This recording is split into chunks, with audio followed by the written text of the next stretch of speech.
Welcome to Capital Catch-Up. I'm Victor. And I'm Lainey.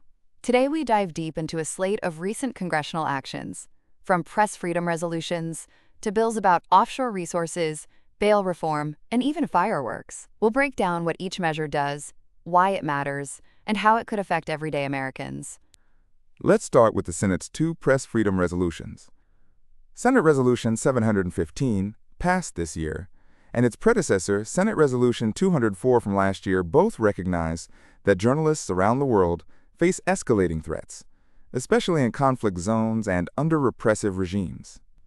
They reaffirm that a free and independent press is essential to democracy, economic prosperity, and an informed public.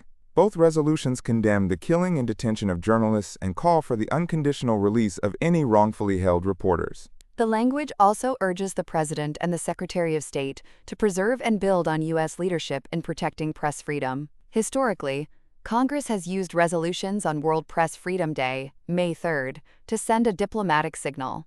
While these are symbolic, they can shape foreign policy priorities and signal to allies and adversaries alike that the United States will not tolerate attacks on the Fourth Estate. Moving to the House, we have House Concurrent Resolution 96, a resolution expressing support for law enforcement officers. It praises police for safeguarding communities, criticizes policies that aim to defund or dismantle local departments, and highlights what the resolution describes as declines in homicide rates under the previous administration's focus on law and order.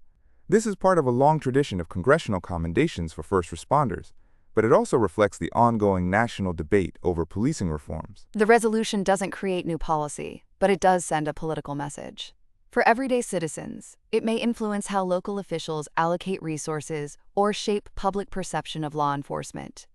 It also underscores the partisan divide over how best to ensure public safety while addressing concerns about police accountability. Now let's talk about a cluster of bills addressing the naming of federal properties. The Senate introduced Senate Bill 3622, known as the S.Res Act, Stop Executive Renaming for Vanity and Ego. It would prohibit naming any federal building, land, or asset after a sitting president, require removal of any existing names, and bar the use of federal funds for such renamings. The House has two parallel measures. House Resolution 7039, also called the S.Res Act of 2026, and House Resolution 8522, the PROTECT Act, which specifically targets naming any federal property after former President Donald J. Trump. The idea behind these bills is to prevent what some see as self-aggrandizement by current leaders. Historically, presidents have had buildings named after them. Think the Eisenhower Executive Office Building or the Ronald Reagan Airport. But those honors typically come after a president leaves office. By codifying a rule against naming during a presidency, Congress is trying to keep federal symbols above partisan politics. If enacted, the impact would be largely symbolic, but it could set a precedent for how future administrations handle commemorations. Shifting gears, we have the Cashless Bail Reporting Act, House Resolution 5625. This bill would require the Attorney General to publish an annual list of states and localities that allow cashless bail for individuals charged with violent or sexual offenses deemed a threat to public safety. The list would be public within a year of enactment and updated each year thereafter. Cashless bail, sometimes called release on recognizance, has been praised for reducing the pretrial detention of low-risk defendants, but critics worry it could be applied to serious offenses without sufficient oversight. By mandating transparency, the bill aims to give the public and policymakers data to assess whether cashless bail is being used appropriately. For ordinary citizens, especially those concerned about community safety, this could provide reassurance that dangerous individuals are not being released without scrutiny.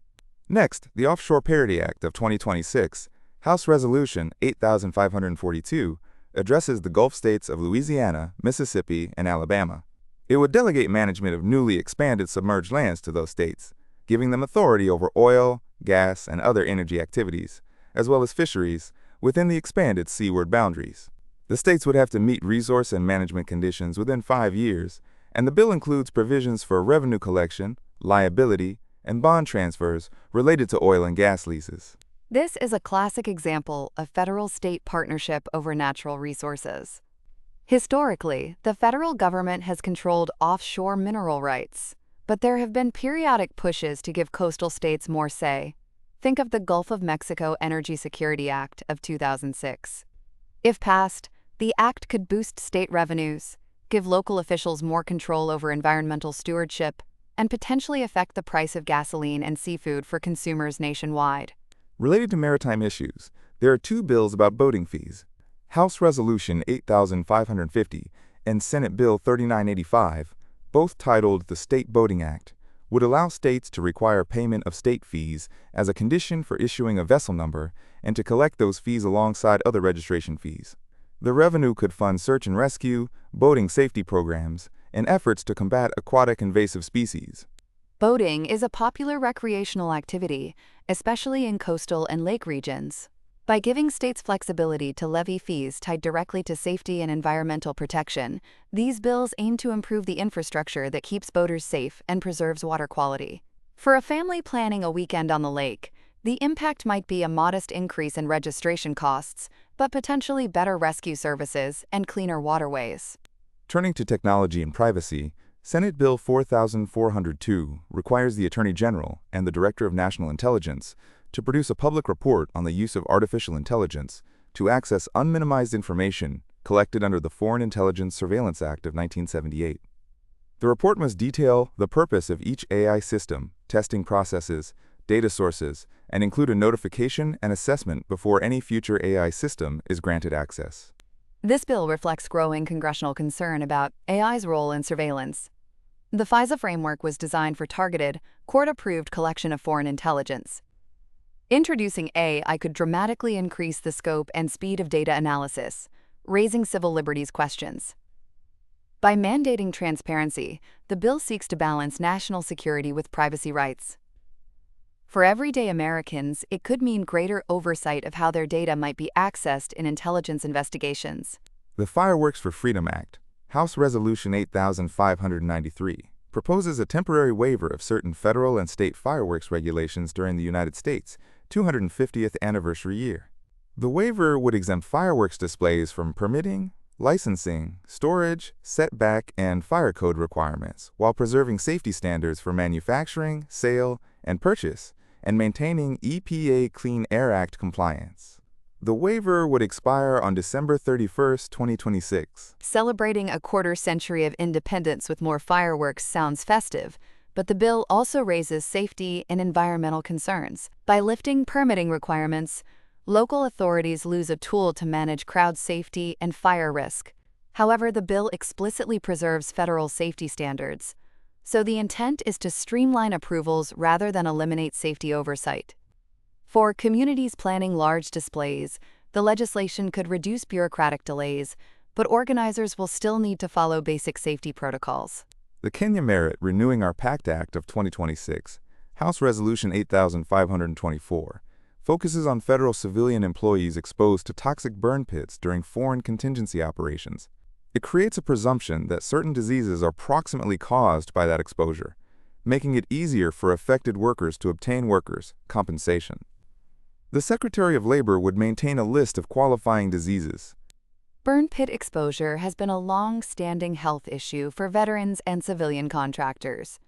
By extending presumptive coverage to civilian federal employees, the bill acknowledges their sacrifice and reduces the burden of proof in compensation claims. For families of affected workers, this could mean faster access to benefits and medical care. The Public Lands Workforce Stability Act, House Resolution 8523, aims to protect jobs at the Department of the Interior and the United States Forest Service. It prohibits any reduction in force or involuntary separation without prior approval from congressional committees, limiting separations to misconduct, delinquency, or poor performance, and applies until September 30, 2030. This is a workforce protection measure, ensuring continuity in agencies that manage public lands, wildlife, and natural resources. By preventing arbitrary layoffs, the bill seeks to maintain institutional knowledge and project stability, which can affect everything from national park maintenance to wildfire response. For citizens who rely on those services, a stable workforce could translate into better managed public lands. Finally, the Build America Buy America Compliance Act, Senate Bill 4393, strengthens the existing Build America Buy America Act.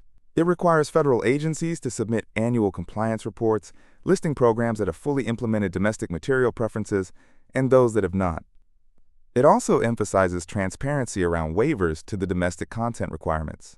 The original Buy America provisions have been central to ensuring that federally funded infrastructure projects, highways, bridges, transit, use American-made steel, iron, and manufactured products.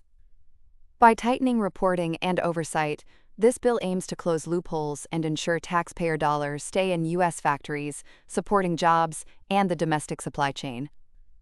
For a commuter, it could mean that the bridge they cross next year was built with American steel, reinforcing the link between federal policy and local economies. Before we wrap up, a quick note from the congressional record.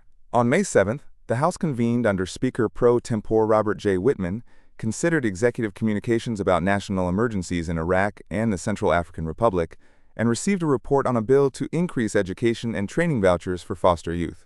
34 new bills were introduced that day, covering veterans, foreign policy, and environmental protection. While none of those specific measures made the headlines today, the volume of legislation underscores the breadth of issues Congress is tackling. So what should listeners keep an eye on? First, the Senate's press freedom resolutions and the House's law enforcement support resolution set the tone for how Congress frames democratic values and public safety. Second, the series of naming property bills, both the SERVE Act and the PROTECT Act, could reshape how we honor presidents.